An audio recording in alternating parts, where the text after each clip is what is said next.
Welcome to our next instalment of Confessions of a Fundraiser. This month we are speaking with Jasmine, so I'll let you introduce yourself. Hi, I'm Jasmine. I'm from the Royal Holloway team, and I've been fundraising, I guess, since I only really started around January, I'd probably say. So yeah. Amazing, yeah. And Jasmine is due to climb Kili this summer, like she mentioned, with the Royal Holloway team. So to get started, I guess since starting in January, what has been your kind of, I guess, biggest barrier to fundraising? Well, obviously COVID hasn't been great, but I think it's mainly kind of thinking, I feel like I would have struggled anyway with ideas. But obviously with COVID, that's only made it harder. So I'd definitely say kind of thinking of ideas that coincide with COVID, because I can't go out and it's not like I could host, I don't know, like a bake sale where people could come in person and I could talk to them about my fundraising, what I was doing it for. It's definitely been a lot more remote. And I think with it being remote, it's very hard to get people to engage with it because no, you're not really speaking to people, you're not seeing anyone. So I'd probably say thinking of remote ideas that I think people would really engage with and want to get involved in. Yeah, it's hard, isn't it, to find that kind of balance, like you say, where you're not having that conversation directly with people. I found it a lot easier when I was fundraising, just to say to people, like, this is what I'm doing it for. You can have that conversation, they can ask you questions, but it's, I guess, trying to find a way around that. But you have come up with some really great ideas. So do you want to start by just letting everyone know kind of what you did to get started with your fundraising in light of the kind of issues that you just mentioned? So initially our fundraiser, like my main fundraiser to begin with, was I did it with my friend Becky, who is also on the same team, and we decided to do a clothes drive because we thought that was kind of going to be a good one. It was after Christmas that we put it out, so lots of people were had more money, so they probably wanted to go out and buy more clothes. The January sales were coming up, so we thought it'd be a good time to put it out there just so people can clear out their wardrobes, because a lot of people tend to around that time. So we did that. It's been a good one because it's kind of like a steady source of income. So we kind of just put the clothes and other things. So my parents had to clear out of our loft and they found like loads of old like toys and stuff that we used to use when we were kids. And I've put them on as well. So it's almost like more of a car boot, I guess, an online car boot. But you just put them online and almost forget about them and you just wait to see if they sell. So that's been a nice one. So it's been like a steady flow of income since the start. And then having that on top of other things has really kind of helped, because you kind of, on weeks where you feel like, oh, like nothing's really coming in, you can look and see, well, I've got like £30 from the clothes drive. So yeah, that's been a good one. Yeah, it's a nice one to have, like you say, running continuously alongside. And it's one of those things that once it's kind of sorted, you don't have to pay much, not attention, but it doesn't require too much onwards like upkeep, I guess.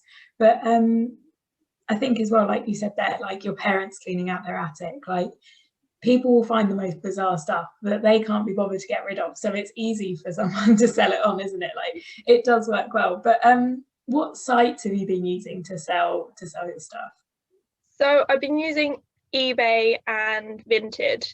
Yeah. So I've definitely had more engagement from eBay, but that's more difficult because obviously they take a certain amount of your money, which is a bit annoying because you kind of forget and it's like the end of the month and it's like, oh, you owe eBay £10, and I was like, oh, I didn't realise.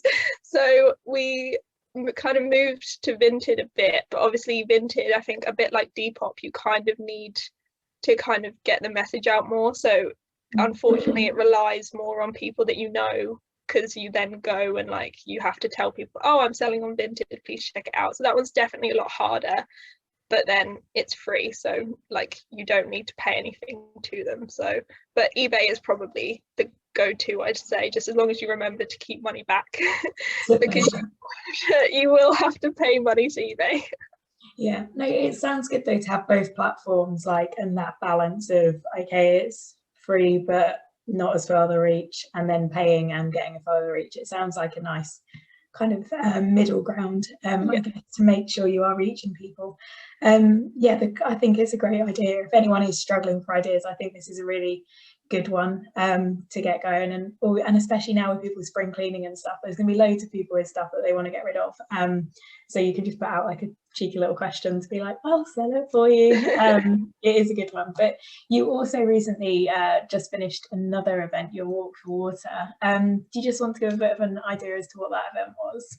Yeah, so it was, I basically wanted something that I could do in a reading week because obviously I have a lot of deadlines and stuff. So I decided that a Walk for Water was good. I'd seen like loads of other, I guess, big charities kind of do a Walk for Water on like a large scale, trying to get a lot of people involved. And I was like, that would be a good one because it's relevant to the charity.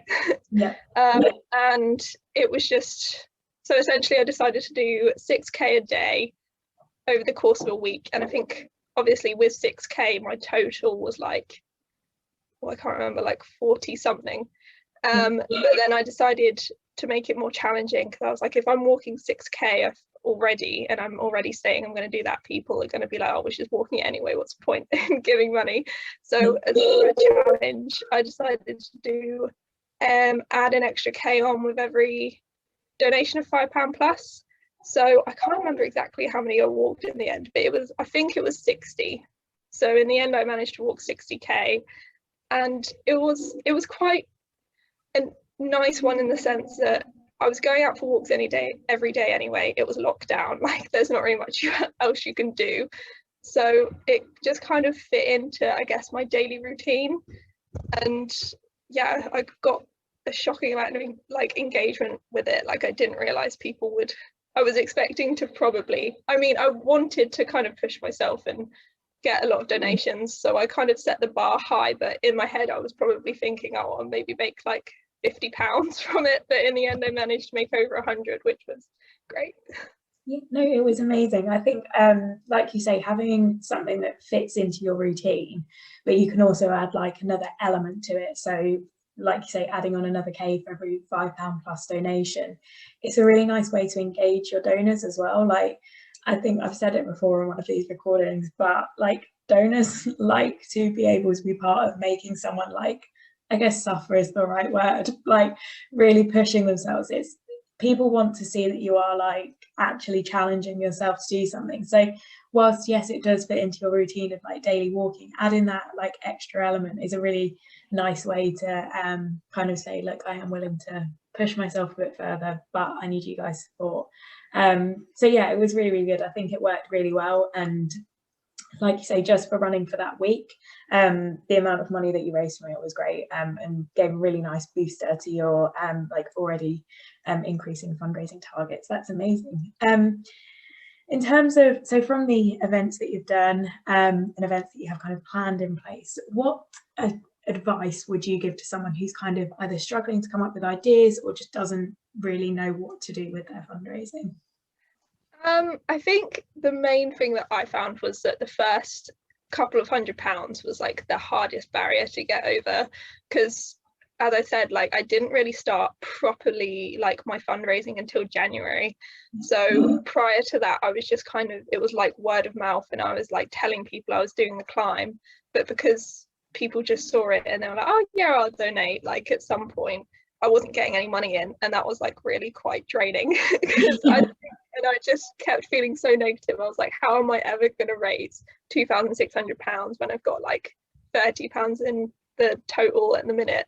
But so yeah, getting over that first barrier is definitely hard. And I think especially if you don't have time at the minute, if you're like in my position and you're a third year or at uni in general, you don't have time to kind of plan big events. I think speaking to your family and seeing if like their companies would donate, or like anyone they work for. So my mum managed to get donations from a couple of her companies, and that was like a real big booster because I saw it and I was like, wow, okay, because they're more likely to give bigger donations. I feel like going to your friends, especially if they are like uni students and they don't have much money, like even if they want to give you loads of money, they can't because they only have like a £5 to give or spare. So I feel like going to the bigger companies they're more likely to give these big donations because it looks good for them and they have the money to spare. So I definitely recommend speaking to your family.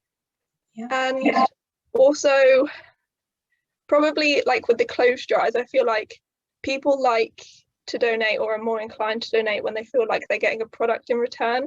So obviously when I was doing the clothes drive, no one knew who was buying my stuff off eBay that it was going towards charity.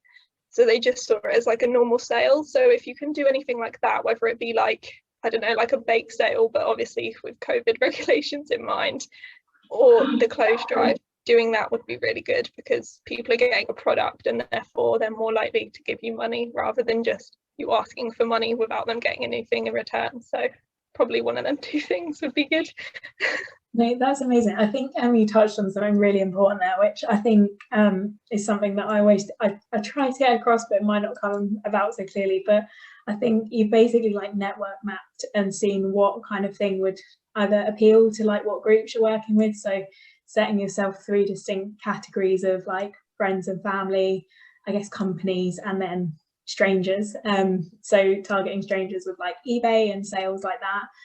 Companies using your connections like with your mum, and then with friends and family, I guess an event like your Walk for Water is something that they can really engage in because they're actually giving you money directly for something that you are doing there and then. So it's quite nice to think of it in those branches. Like I find it quite helpful to divide it up, and then it doesn't feel like you're approaching the same people over and over again, because like you say, students will only have a certain amount of money they can donate, and it can start to feel sometimes like you are hounding people, and that you are kind of just like, please give me money.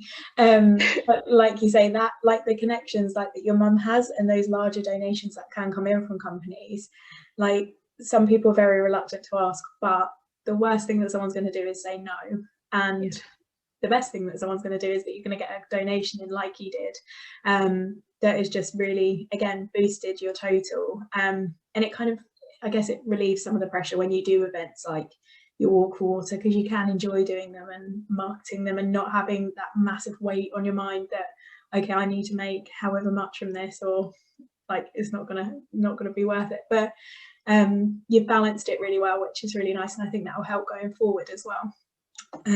Okay, so on the more exciting side of things, what are you kind of most looking forward to in the coming months? Obviously Kilimanjaro. Obviously, if I manage to get my donations in, that's obviously going to be the big one. But also, hopefully, depending on COVID regulations, me and my friend who I said I was fundraising with, Becky, we've got like a few kind of practice climbs, but also hopefully practice climbs that we're going to turn into maybe fundraisers. So for the longest time, we've planned to try do Snowdon. Obviously that's been halted quite a few times, but with things beginning to like look like they might ease, we might have the opportunity to do that. So I feel like the practice climbs are going to be really good. I quite enjoy walking and hiking anyway, so that's why the Walk for Water worked for me, because I enjoyed it. It was something I liked to do. So yeah, practice climbs, and also kind of ways of incorporating that into fundraisers. And also because at the minute I'm at home, but if I can get back to uni, I can then kind of do the walks and do more fundraisers with Becky, which I think is nicer when you're doing it with someone else.